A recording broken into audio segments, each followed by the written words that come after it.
Perhaps you've watched a singing competition where a contestant, who is clearly out of tune, is genuinely shocked when the judges tell them they aren't moving to the next round.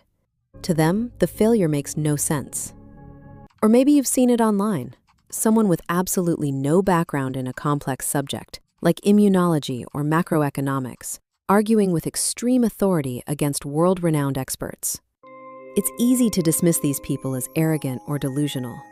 But psychologists have discovered that this isn't just about bad manners. It's a fascinating, universal cognitive bias that affects nearly all of us at some point. It has a scientific name, and understanding it can fundamentally change how you view human judgment.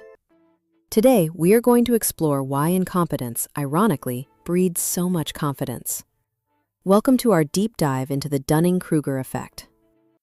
In 1999, social psychologists David Dunning and Justin Kruger published a paper that gave this phenomenon its name.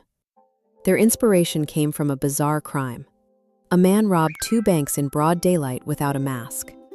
When caught, he was genuinely confused, telling police, "But I used the juice." He believed that since lemon juice could be used as invisible ink, smearing it on his face would make him invisible to security cameras. This extreme example led Dunning and Kruger to a crucial hypothesis. If you lack the knowledge or skill to do something, you also lack the knowledge or skill to recognize that you are doing it poorly. They tested this across various domains: grammar, logic, and humor. The results were consistent. Those who performed in the bottom percentile consistently estimated their own ability to be much higher.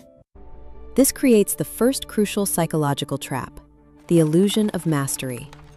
When we know very little about a complex topic, it appears simple. We grasp a few basic concepts and immediately believe we have seen the whole picture. Why are these individuals blind to their own limitations? Why can't they just see that they are wrong? The core problem is a deficiency in what psychologists call metacognition. Simply put, metacognition is thinking about your own thinking.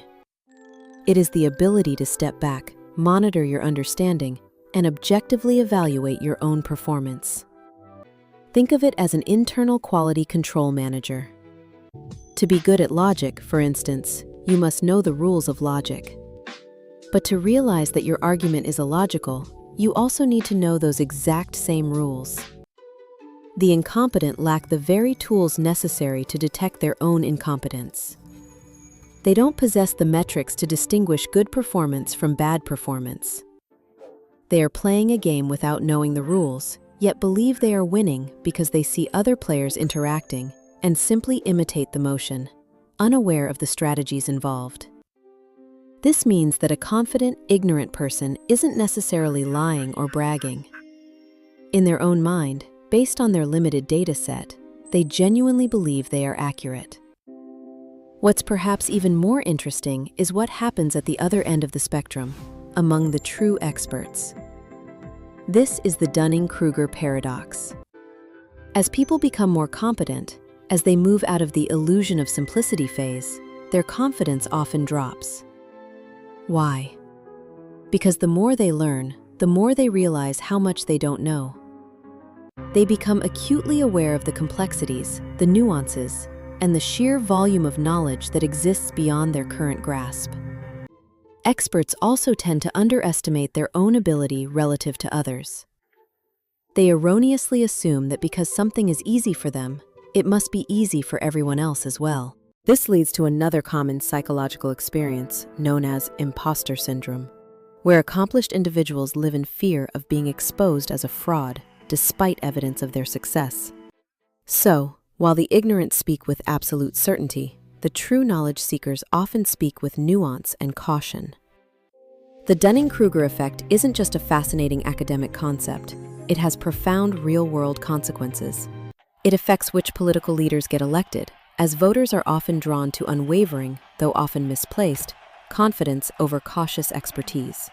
It affects the workplace, where less competent individuals might be promoted because they are better at self-promotion.